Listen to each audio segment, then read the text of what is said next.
Hai, ketemu lagi dengan saya Latifa Kamelia pada pembahasan soal TKA sesi 2. Nah, pada pembahasan kali ini kita akan membahas tentang dua konsep, yaitu daya hantar larutan, pergeseran kesetimbangan, dan sifat koligatif larutan. Disimak sampai selesai. Check it out. Soal nomor 1. Perhatikan data percobaan uji larutan berikut. Nah, ini ada tabel hasil percobaan uji larutan. Nah, kemudian pertanyaannya, pasangan senyawa yang merupakan larutan elektrolit kuat dan non elektrolit berturut-turut ditunjukkan oleh nomor. Materi ini adalah materi daya hantar larutan. Daya hantar larutan kita bedakan menjadi 3 jenis larutan, yaitu elektrolit kuat, elektrolit lemah, kemudian non elektrolit. Nah, untuk membedakan elektrolit kuat, elektrolit lemah, dan non elektrolit dari praktikum, kita bisa mengamati dari kondisi lampu dan banyaknya gelembung.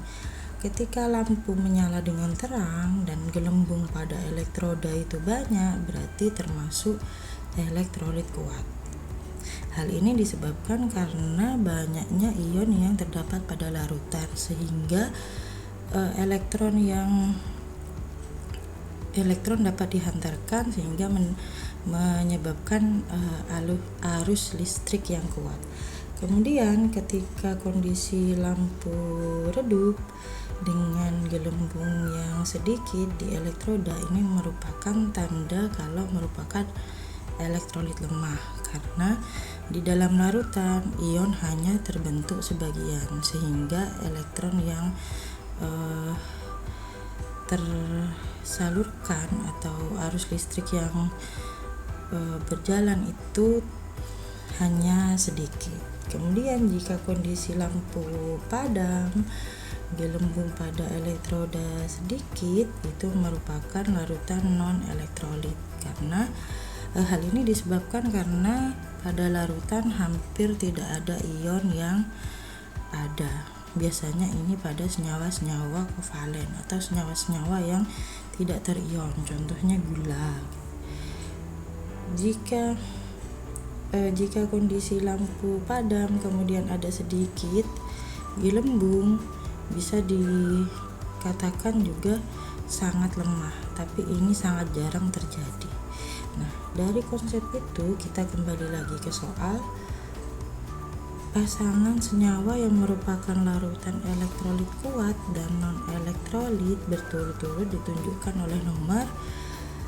Elektrolit kuat tadi lampu terang, kemudian gelembung banyak. Kita lihat pada elektroda ada, ya kita pilih yang banyak gelembung ini. Kemudian lampu terang, berarti ini merupakan elektrolit kuat. Elektrolit kuat. Kemudian non elektrolit itu tadi padam dan gelembungnya tidak ada. Berarti kita lihat di elektroda, cari yang tidak ada gelembung. Nah, lampunya kebetulan padam, berarti nomor 3 ini non elektrolit. Berarti pasangan senyawa yang elektrolit kuat dan non elektrolit ditunjukkan oleh nomor 4 dan 3. Jawabannya adalah E. Kimia mudah dan menyenangkan, bukan? Soal nomor 2. Gas nitrogen dioksida merupakan gas yang beracun dan berwarna merah kecoklatan. Dapat mengalami reaksi kesetimbangan menghasilkan gas dinitrogen tetraoksida yang tidak berwarna sesuai reaksi berikut. Dengan delta H reaksi minus 59,22 kJ. Pertanyaannya adalah pernyataan berikut yang benar untuk perubahan warna gas adalah. Nah, Soal ini berarti tentang reaksi kesetimbangan, di mana kita diminta untuk menentukan hasil dari pergeseran kesetimbangan. Nah, reaksi kesetimbangannya adalah seperti ini: 2NO2 menjadi N2O4 dengan delta H reaksi minus 59,22 kJ. NO2 berwarna coklat sedangkan N2O4 tidak berwarna. Warna ini nanti yang akan terlihat ketika pergeseran kesetimbangan terjadi. Reaksi ini merupakan reaksi eksoterm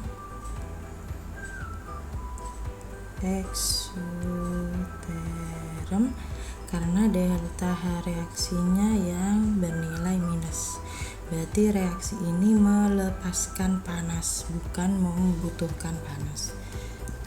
Nah, pergeseran kesetimbangan dapat bergeser jika ada gangguan sesuai dengan asas Le Chatelier.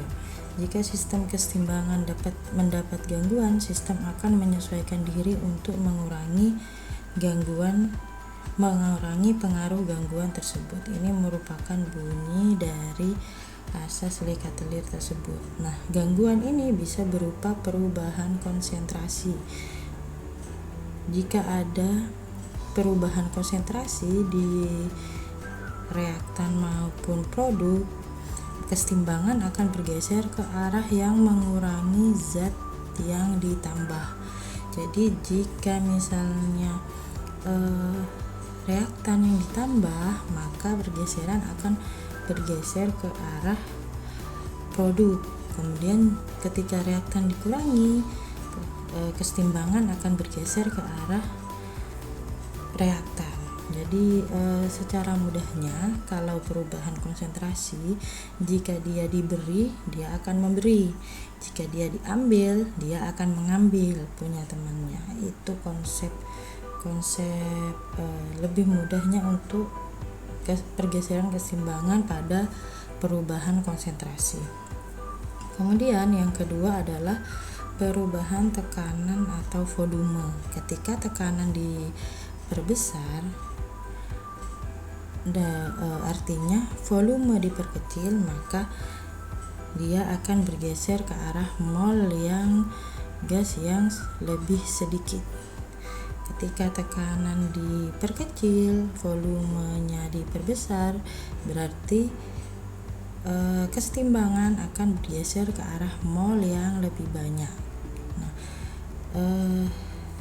perubahan tekanan atau volume berpengaruhnya kepada jumlah mol dari gas. Yang ketiga adalah perubahan suhu. Nah, perubahan suhu akan menggeser kesetimbangan kepada reaksi yang menyerap atau menentang perubahan panas. Kenaikan suhu akan bergeser kepada reaksi endoterm yang membutuhkan panas. Sebaliknya, penurunan suhu akan bergeser kepada reaksi eksoterm yang menghasilkan panas. Ada lagi gangguan pada pergeseran kesetimbangan, yaitu katalis, tapi tidak merubah kesetimbangan. Katalis itu hanya mempercepat reaksi kesetimbangan. Nah, kita lihat dari pilihan jawaban. Yang A, bertambah coklat jika suhu dinaikkan. Tadi jika suhu dinaikkan akan bergeser kepada yang menyerap suhu. Berarti jika suhu dinaikkan akan bergeser ke reaksi endo, ke sebaliknya. Berarti NO2 bertambah coklat jika suhu dinaikkan. Oh, benar nih. Pernyataan A benar. Tapi kita lihat dulu ke 4 pernyataan lainnya. Ada yang benar lagi ataukah semuanya salah? Kemudian yang B, kita lihat B. Memudar menjadi tak berwarna jika suhu dinaikkan. Jika suhu dinaikkan tadi akan bergeser ke arah reaktan, ke arah NO2 bertambah coklat. Berarti memudar ini salah. Yang C, bertambah coklat jika konsentrasi N2O4 diperkecil. Nah, ketika konsentrasi N2 diperkecil, maka kesetimbangan akan bergeser ke arah produk. Berarti semakin tidak berwarna, harusnya menjadi pudar. Nah, ini bertambah coklat, berarti salah. Kemudian option D, memudar menjadi tak berwarna jika tekanan diperkecil. Ketika tekanan diperkecil, volume menjadi besar, dia akan bergeser kepada jumlah mol yang lebih besar. NO2 dan N2O4 jumlah molnya berbeda. NO2 ada 2 mol dan N2O4 ada 1 mol yang tidak tertulis. Jika tekanan diperkecil, volume diperbesar, akan bergeser kepada reaktan mol yang lebih besar, akan bertambah coklat. Nah, di sini memudar, berarti salah. Yang terakhir, bertambah coklat jika volume diperkecil. Jika volume diperkecil akan bergeser ke mol yang lebih kecil, berarti ke molnya N2O4 yang hanya 1 mol, berarti bergeser ke produk menjadi tidak berwarna. Nah, ini bertambah coklat, berarti salah. Jadi jawaban yang benar adalah A, bertambah coklat jika suhu dinaikkan. Kimia mudah dan menyenangkan, bukan?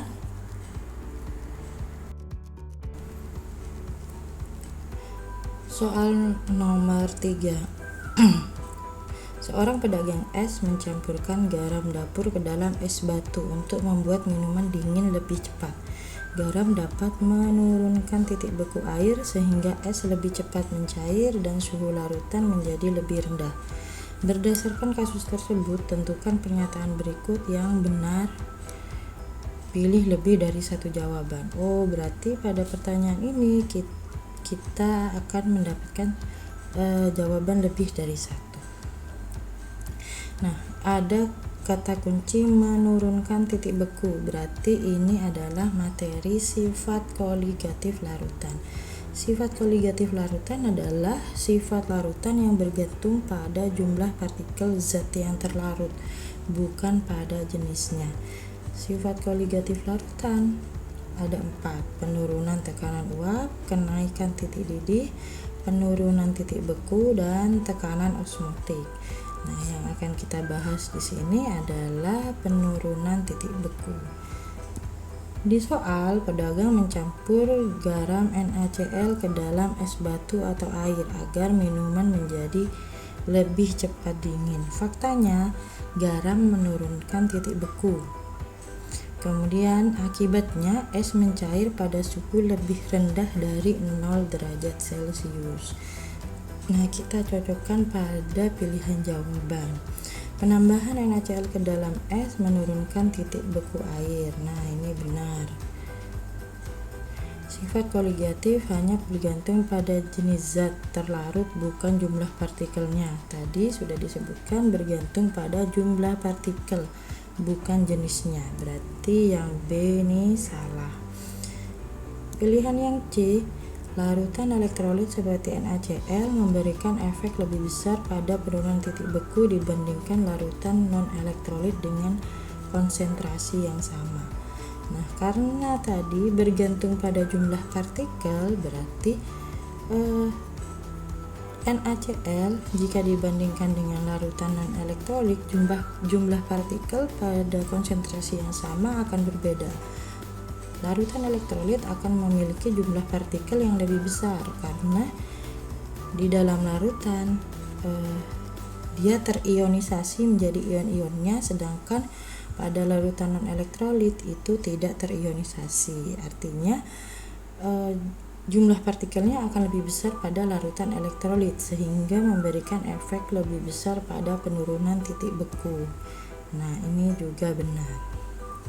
Yang di penurunan titik beku merupakan salah satu contoh sifat koligatif, sudah dibahas tadi. Ini makanya yang D juga benar. Kemudian yang E, tekanan uap larutan garam lebih tinggi daripada air murni.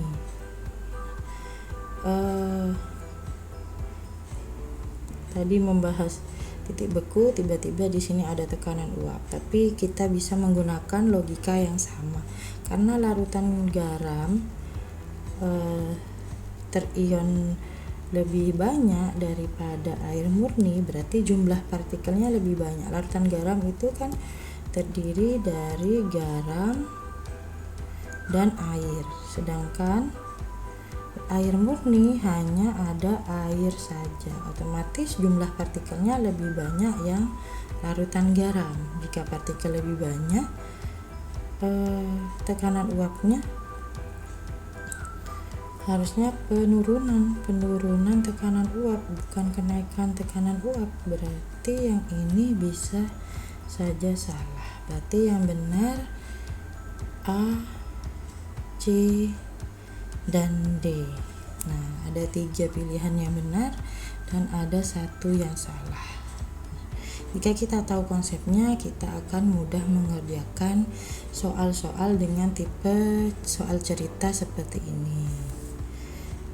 Demikian pembahasan soal TKA sesi 2 ini. Semoga yang sedikit ini dapat bermanfaat. Terima kasih. Bye bye.